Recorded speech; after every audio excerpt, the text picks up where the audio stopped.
Today, the price of diesel topped $5 a gallon in many parts of the country, putting a strain on Energy demand is growing significantly, and frankly, the energy supply is not growing. I mean, that's a limited number. And so today, ridership continues to grow, and unfortunately, the funding for the transit industry continues to shrink.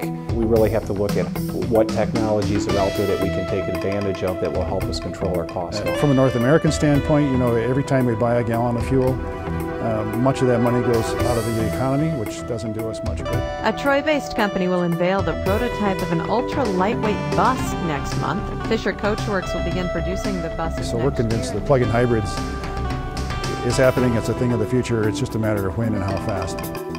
The advancements in hybrid technology and its proven success just seemed the path for us to take at this point. And this was a way to reduce our carbon footprint.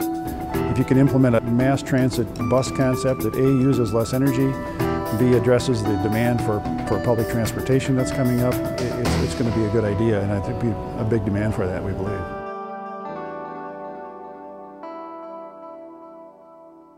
Over 100 years ago, my grandfather and his brothers started a similar venture in developing bodies for cars in kind of the infancy of the automotive industry back in Detroit.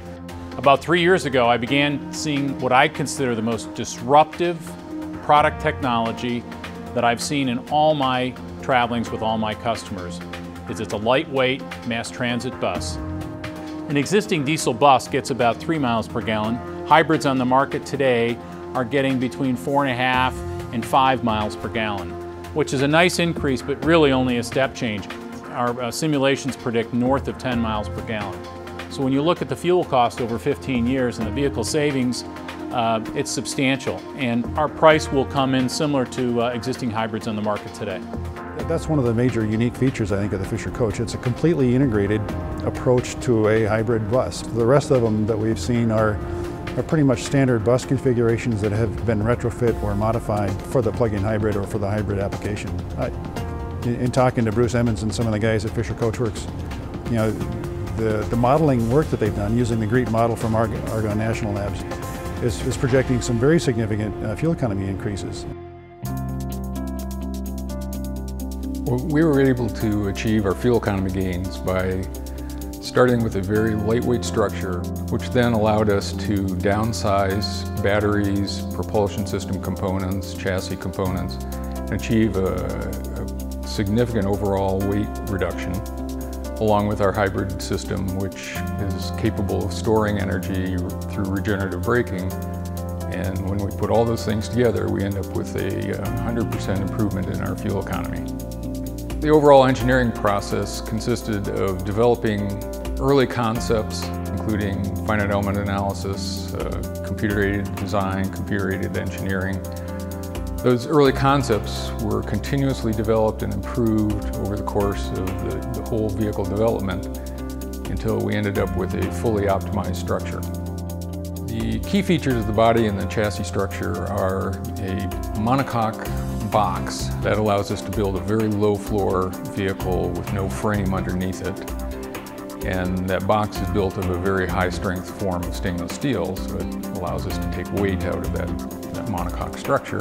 The structure being very thin can be as close to the ground as possible. So you have a one step in to get into the bus. That low floor carries all the way through to the back. For disabled passengers, we have a kneeling function so we can drop the floor even 4 inches further. And then we're fully ADA compliant. We have a wheelchair ramp that folds out. This is what's referred to as a plug-in hybrid. So at night, the bus is parked in the garage. We plug into the grid voltage to recharge those batteries. We have chosen what's called a battery dominant system, which means a fairly large battery pack. So we can travel on the order of 100 miles under just pure battery power alone.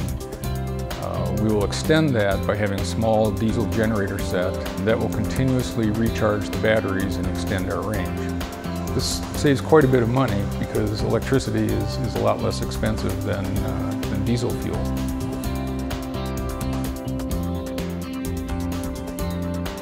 If I can plug in and charge my plug-in and hybrid vehicles during an off-peak time, that tends to help the load profiles for the generation company. The electricity that comes out the wall is only about 40% efficient if you look at the energy that's in a lump of coal where you start. But that's still better than the, 25% efficiency that you get in an internal combustion engine burning gasoline. We put quite a bit of effort into improving the driver station and just the general productivity of the driver. The stiffness of the bus gives better ride quality. The independent suspension gives us a more nimble bus, so it's easier to maneuver, it's easier to drive. We have a very powerful braking system. We also have smooth but strong acceleration. So the bus gets up and goes quicker, it stops quicker. The time taken to load and unload passengers is quicker because of the wider doors. We have a large glass area. We have 360-degree vision, so the driver has wonderful visibility. Well, because of the design of the bus and the improvements in capacity, we can get 44 seated passengers and approximately 90 total passengers, which is quite an improvement over other low-floor buses. Most people think of electric vehicles as being rather sluggish. In this case, because of our light weight and our very powerful traction motors, we can out-accelerate other diesel-powered buses quite readily. And it's a very smooth, powerful acceleration. You don't have all this shifting and commotion going on during the acceleration. A great deal of effort's been put into reducing the total maintenance effort on this bus. The main contributors to that is the fact that it's made all out of corrosion-resistant stainless steel, both the body structure and all of the chassis and the suspension components. So these will never rust, never have to be replaced because of corrosion. Each subsystem is highly modular. So our engine gen set can be removed as a unit, taken off for service, and another new replacement unit put on there very quickly. Our brake system has been designed for very rapid replacement of the brake shoes. It allows us to do a complete brake service in just minutes instead of hours.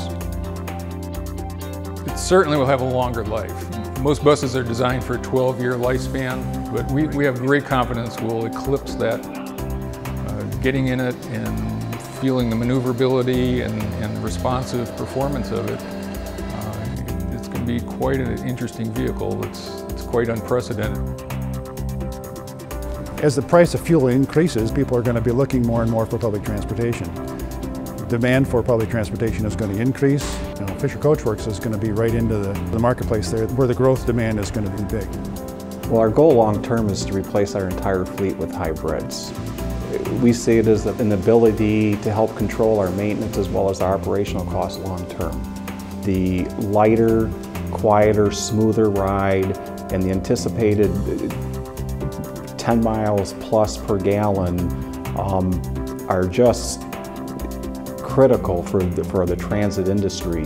There certainly is a need for this technology in the industry today, and the impact that it could have could be nothing but positive moving forward.